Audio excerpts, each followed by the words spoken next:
अस्सलाम वालेकुम एवरीवन। आज के लेसन में हम फंक्शंस के पास्ट पेपर्स सॉल्व करेंगे और ये पास्ट पेपर सेशन 2025 तक के क्वेश्चंस को कवर करेगा, ठीक है, जिसमें आपके पास डोमेन रेंज के क्वेश्चंस, आपके पास इन्वर्स के क्वेश्चंस और आपके पास कॉम्पोजिट फंक्शंस के क्वेश्चंस तमाम कवर हो जाएंगे, ठीक है।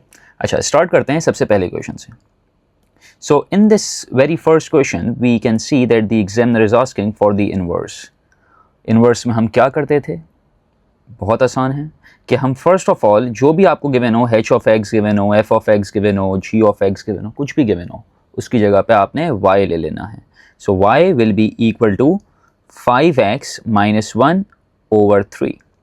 नाउ हम x को सब्जेक्ट बनाएंगे, वही स्टेप्स जो मैंने इन्वर्स के लेसन में आप लोगों को समझाया है। x को सब्जेक्ट कैसे बनाएंगे? 3 को वहाँ शिफ्ट करें, सो it will B 3y is equal to 5x minus 1. 1 को लेफ्ट साइड पे शिफ्ट करें, it will be 3y is equal to 5x और प्लस 1 लिखना मैं भूल गया हूँ, सो प्लस 1। अच्छा, नाउ x को कंप्लीट सब्जेक्ट बनाने के लिए 5 को नीचे आके डिवाइड कर देना है, सो it will be x is equal to 3y plus 1 divided by 5 and this is my final inverse result। लेकिन लास्ट स्टेप मैंने आप लोगों को इन्वर्स का क्या बताया था कि इस x की जगह पे हम इन्वर्स लिखते हैं जो भी लेटर गिवन हो, h गिवन है, f गिवन है, g गिवन है, फिलहाल हमें h गिवन है तो h इन्वर्स ऑफ x इसकी जगह पे आएगा और इसकी जगह पे हम क्या रिप्लेस कर देंगे? x रिप्लेस कर देंगे। सो इट विल बी 3, y की जगह पे x आ जाएगा एंड प्लस 1 ओवर 5। थोड़ा सा रिकैप अगर देता चलूँ तो फाइनल स्टेप में हम क्या करेंगे? हमेशा x जो सब्जेक्ट बनाया होगा उस सब्जेक्ट x की जगह पे h इन्वर्स लिख देंगे या f इन्वर्स लिख देंगे, जो भी लेटर गिवन है, और जो y होगा फाइनल स्टेप में उसकी जगह पे हम x लिख देंगे, ठीक है। So this is it for inverse. Question number 2 की तरफ चलते हैं। Now the examiner is asking for the composite function। 3 को फिलहाल भूल जाएं, composite function सबसे पहले निकालते हैं। f g x निकालना है, ठीक है। वैसे तो f g 3 निकालना है लेकिन पहले composite function निकालेंगे, उसमें फिर जाके 3 रिप्लेस करेंगे। तो f g x कैसे निकालेंगे? f फंक्शन के अंदर g फंक्शन इनपुट करना है। f फंक्शन है क्या? सबसे पहले तो ये देखें, f फंक्शन है आपके पास 3x माइनस 5। चीज़ें अपने लिए आसान करते हैं, एक काम ये करते हैं कि सबसे पहले f फंक्शन लिखते हैं। f फंक्शन है आपके पास 3x माइनस 5। अब इस f फंक्शन के अंदर g फंक्शन इनपुट करना है, तो 3 अपनी जगह पे आएगा। अब इस x की जगह पे कंप्लीट g इनपुट करेंगे, तो ये हो जाएगा g ऑफ x माइनस 5 और gx इटसेल्फ है क्या? ये लिखा हुआ। सो हमारे पास f g x बराबर हो जाएगा 3 2 having a power of x minus 5 के। और अब एग्जामिनर ने बोला है कि f g x की जगह पे 3 लेना है, तो इसका मतलब this 3 will be copied the way it is. 2 अपनी जगह पे आएगा, इस x की जगह पे अब आ जाएगा 3 minus 5। 2 having a power of 3 is 8. 8 times 3 is 24. 24 minus 5 is 19. And this is my final answer.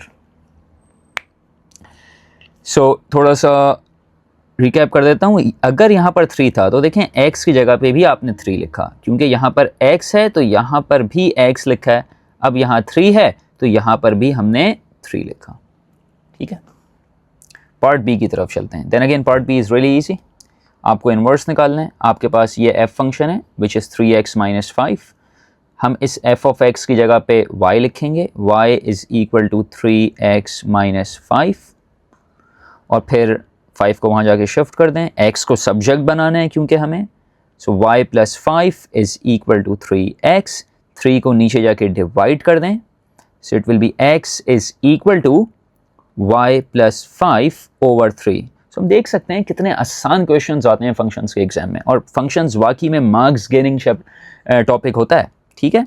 इस x की जगह पे f इनवर्स आ जाएगा और इस y की जगह पे x आ जाएगा। दैट्स इट, या आपके पास इन्वर्स निकल के आ गया है f का। नेक्स्ट आगे बढ़ते हैं। We have this question number 3। अब देखें क्वेश्चन नंबर 3 में बाज़ बच्चे करते ये हैं, पूरी स्टेटमेंट को एक साथ देख रहे हैं, नहीं देखें। फर्स्ट ऑफ ऑल आप लेफ्ट साइड पे फोकस करें, इसकी लेफ्ट साइड पे आपको एफ जी एक्स निकालना है। आपको निकालना तो पी की वैल्यू है, लेकिन फिलहाल उसको भूल जाते हैं, स्टेप बाय स्टेप चीज़ों को लेके चलें। कॉम्पोजिट फंक्शन लेफ्ट साइड पे दिया हुआ है, कहीं भी गिवन डेटा में कॉम्पोजिट फंक्शन मेंशन किया हुआ है इसने कि कॉम्पोजिट फंक्शन ये है, डायरेक्टली यूज़ कर लो, नहीं दिया हुआ। दैट मीन्स आपको कॉम्पोजिट फंक्शन पहले निकालना होगा, ठीक है। सो कॉम्पोजिट फंक्शन हम पहले निकालेंगे कैसे, हमें एफ जी एक्स निकालना है। एफ जी एक्स कैसे निकालें, first of all function F देखें क्या है, क्योंकि एफ फंक्शन के अंदर जी फंक्शन इनपुट होगा। सो एफ फंक्शन हमारे पास है 4x + 3। अब इस एफ फंक्शन के अंदर जी फंक्शन इनपुट करना है, तो इसका मतलब अब ये सिंपल 4x नहीं रहेगा, ये 4gx + 3 हो जाएगा, राइट। नाउ हमें पता है एग्जामिनर ने आपको इस एफ जी एक्स की वैल्यू दी हुई है 20x + p, तो हम यहां पर क्या रिप्लेस कर देंगे, 20x + p is equal to, ये 4 अपनी जगह पे आएगा, ये gx किसके बराबर है, ये भी गिवन है 5x - 4 के बराबर है +3। हम देख सकते हैं कि अगर हम इसको आगे फर्दर सॉल्व करें, सो 20x + p अपनी जगह पे रहेगा, 20x + p is equal to 4 5 = 20, so 20x 4 4 = 16, -16 + 3। मैं देख सकता हूँ 20x से 20x कैंसिल आउट हो जाएगा, क्योंकि सेम साइन ऑपोजिट साइड्स पर जब होते हैं तो कैंसिल आउट हो जाते हैं। आप एक साइड पे भी लेके जाएंगे तो नेगेटिव साइन की वजह से वो कैंसिल आउट हो जाएगा। p will be copied the way it is, -16 + 3 is basically -13, and this is my final result of p. So this is it, आपके पास रिजल्ट ईजिली निकल के आ गया यहाँ पर। Question number 4, then again I won't be doing this question, it's really easy. मैं क्यों कह रहा हूँ ये आसान है, क्योंकि देखें f of x आपके पास इसके बराबर है। अब आपको f of x नहीं निकालना, आपको f of 1 - x निकालना है। तो हमें इस x की जगह पे जाके ये सीधा सीधा 1 - x रिप्लेस कर देना है, which will be 2 1 - x + 3। इसको फर्दर आपने आगे सिंप्लीफाई करके लिख देना है, ठीक है। नेक्स्ट क्वेश्चन की तरफ चलते हैं, विच इज क्वेश्चन नंबर 5।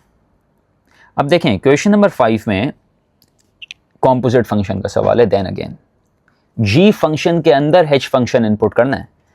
इन सवालात के लिए मैं हमेशा ही कहता हूं, जो भी पहले लिखा हुआ है उसको आप पहले लिखें। g फंक्शन है क्या, हमें देखना है g फंक्शन है x² + 1 के बराबर।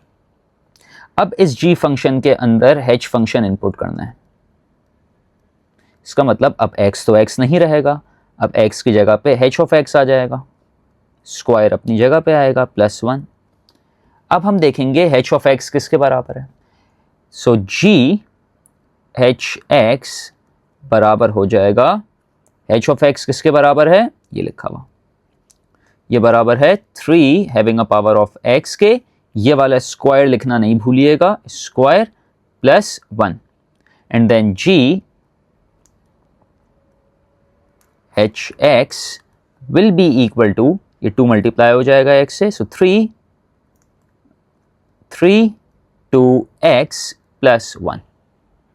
हमें फाइनली क्या करना होगा, इसने यहां पर बोला है कि gh2 निकालो, इसका मतलब इस x की जगह पे जाके हमें 2 रिप्लेस करना है, इसका मतलब यहां पर भी 2 रिप्लेस हो जाएगा। So final result will be gh2 will be equal to 3 2 × 2 + 1, which finally will give you the result of 2 × 2 is 4, 3 having a power of 4 + 1, 3 having a power of 4 is basically 81, + 1 will give you 82. f inverse x मैं आप लोगों के लिए leave करूंगा, do it yourself, बहुत आसान है, वही सारे स्टेप्स हैं, इसकी जगह पे पहले y लेंगे, फिर x को सब्जेक्ट बनाएंगे, फिर जब x सब्जेक्ट बन जाएगा तो x की जगह पे f इनवर्स लिख देंगे और y की जगह पे x लिख देंगे. So I am leaving this part B for you guys to solve, and if you have any problems you can comment down and I will definitely get back to you. अच्छा, next question की तरफ चलते हैं, which is part number C. अब इसका part number C हम लोग किस तरह से सॉल्व करेंगे. पार्ट नंबर C में इसने बोला है g(x), इसका मतलब g फंक्शन के अंदर g फंक्शन इनपुट करना है. ठीक है, तो इसको समझने से पहले हमें फर्स्ट ऑफ ऑल ये देखना होगा कि g फंक्शन इटसेल्फ है क्या. g फंक्शन क्या है, ऊपर जाके देखते हैं g फंक्शन था किसके बराबर. g फंक्शन है x² + 1 के बराबर. ठीक है, तो हम यहाँ पर g फंक्शन की जगह पे लिखेंगे x² + 1. अब इस g फंक्शन के अंदर g फंक्शन इनपुट करना है, तो इसका मतलब इस x की जगह पे अब x नहीं रहेगा, अब पूरा g(x) आ जाएगा. स्क्वायर अपनी जगह पे रहेगा +1, और g(x) है किसके बराबर, g(x) इसी चीज़ के बराबर है, x² + 1. ये स्क्वायर अपनी जगह पे रहेगा +1. और से देखें, ये a + b होल स्क्वायर का फॉर्मूला बन गया, which will give us a² + 2ab + b². So a की value x², so a² + 2ab + b². बाज़ बच्चे लिखने के बाद एक गलती यहाँ पर ये करते हैं कि वो एंड का ये +1 लिखना भूल जाते हैं. सो एंड का +1 लिखना नहीं भूलिएगा, ये एक बहुत कॉमन मिस्टेक है. ठीक है, सो हमारे पास ये g(x) के बराबर है. सिंप्लीफाई करते हैं इसको, g(x) बराबर हो जाएगा 2 और ये 2 आपस में सॉल्व होके 4 बना देंगे, plus 2x². 1² is 1, 1 + 1 will give you +2. अब इसने आपको ये कहा था कि भाई g(x) तो इसके बराबर है, तो अगर हम इसको कंपेयर करें ax4 + bx² + c से, तो हम देख सकते हैं यहाँ पर 1 है तो a की वैल्यू तो 1 हो गई, यहाँ पर 2 है तो b की वैल्यू तो 2 हो गई, और यहाँ पर 2 है तो c की वैल्यू भी 2 हो गई. इसका मतलब a 1 के बराबर है, b 2 के बराबर है, c भी 2 के बराबर है. कितना आसानी से हमने ये सवाल सॉल्व कर दिया. नेक्स्ट पार्ट डी की तरफ चलते हैं. Now you need to find out the value of x. भूल जाए आपको वैल्यू ऑफ x निकालनी है. The first thing that you have to do is you just need to see that the examiner is asking you to find the composite function hf. इसको निकालने के लिए हमें रिकॉल करना पड़ेगा कि h फंक्शन है किसके बराबर. जाके रिकॉल करते हैं h फंक्शन किसके बराबर है. h फंक्शन बराबर है 3 having a power of x के. इसका मतलब 3 having a power of x. अब इस h फंक्शन में हमें f फंक्शन को इनपुट करना है. इसका मतलब थोड़ा सा रिकॉल करवा देता हूं, जब यहां पर x है तो यहां पर भी x आया. अब यहां x नहीं है, पूरा f ऑफ x है, तो इसका मतलब ये हो जाएगा कि हम 3 अब x नहीं लिखेंगे बल्कि पूरा f ऑफ x लिखेंगे. और पूरा f ऑफ x किसके बराबर था, जाके रिकॉल करते हैं कि f फंक्शन किसके बराबर है. f फंक्शन बराबर है 7x - 2 के. दैट मीन्स यहां पर मैं इस f ऑफ x की जगह पे 7x - 2 लिख सकता हूं. सो 3 7x - 2 ये hf(x) हो जाएगा. तो देखें, कॉम्पोजिट फंक्शन तो हमने निकाल लिया, लेकिन एग्जामिनर ने आपको ये कहा है यहां पर कि ये कॉम्पोजिट फंक्शन बराबर है 81 के. इसका मतलब मैं इसकी जगह पे 81 अगले स्टेप में लिख सकता हूं. That means this will lead us to the conclusion of 81 is equal to 3 having a power of 7x - 2. इस 81 को हम लिख सकते हैं 3 having a power of 4 is equal to 3 7x minus 2। बाज़ बच्चों को परेशानी होगी कि हमने ये क्यों लिखा है ऐसे। देखें यहाँ पर इंडिसेस का एक कॉन्सेप्ट अप्लाई होगा। वो कॉन्सेप्ट हमें क्या कहता है? वो कॉन्सेप्ट ये कहता है कि भाई अगर बेसिस सेम हो जाएं with an equal sign in between, तो जो इसका इंडेक्स होता है, जो इसकी पावर्स होती हैं, उनको आप इक्वेट कर सकते हैं। और यहां पर एक कंडीशन फुलफिल हो रही है।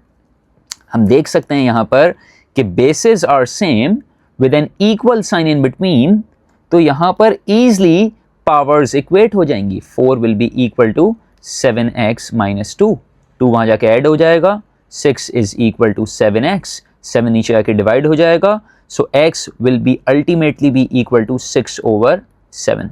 सो हम देख सकते हैं कि हमने कितना आसानी से ये सवाल सॉल्व कर दिया।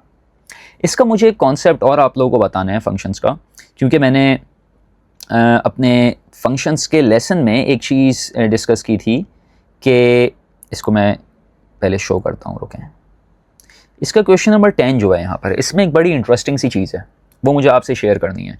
मैंने अपने फंक्शंस के लेसन में एक चीज़ डिस्कस की थी कि कॉम्पोजिट फंक्शन लिखते हुए एफ जी बराबर होता है कि फंक्शन एफ के अंदर जी फंक्शन इनपुट कर दें, जी एफ बराबर होता है कि फंक्शन जी के अंदर एफ फंक्शन इनपुट कर दें, एफ एफ बराबर होता है कि फंक्शन एफ के अंदर फंक्शन एफ इनपुट कर दें, और जी जी बराबर होता है कि फंक्शन जी के अंदर जी फंक्शन इनपुट कर दें। लेकिन साथ ही साथ मैंने एक और चीज़ कही थी कि इस एफ एफ को एफ स्क्वायर भी लिख सकते हैं और इस जी जी को जी स्क्वायर भी लिख सकते हैं। ये ठीक बातें हैं, बिल्कुल सही हैं, लेकिन यहाँ पर एक कन्फ्यूजन क्रिएट हो जाती है बच्चों के दरमियान। वो क्या? आप लोगों के सिलेबस में 4024 में जब भी एग्जामिनर आपसे एफ एफ निकालने के लिए कहेगा, वो एफ स्क्वायर मेंशन नहीं कर रहा। हमने जितने भी यहाँ पे पास्ट पेपर के क्वेश्चंस देखें, उसने एफ एफ ही मेंशन किया है, जी जी ही मेंशन किया है, ठीक है। लेकिन पेपर में वो आपसे एफ स्क्वायर निकालने के लिए भी कह देगा। तो यहां पर एफ एफ में और एफ स्क्वायर में थोड़ा सा फर्क है। वो फर्क क्या है? वो फर्क मैं अभी बता रहा हूं आपको। जैसे इस सवाल में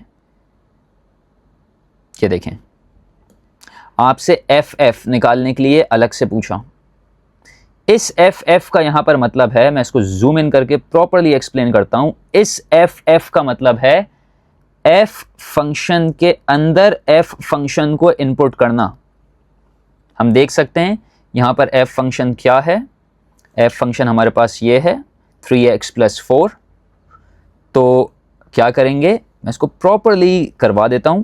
एफ फंक्शन हमारे पास है 3x + 4।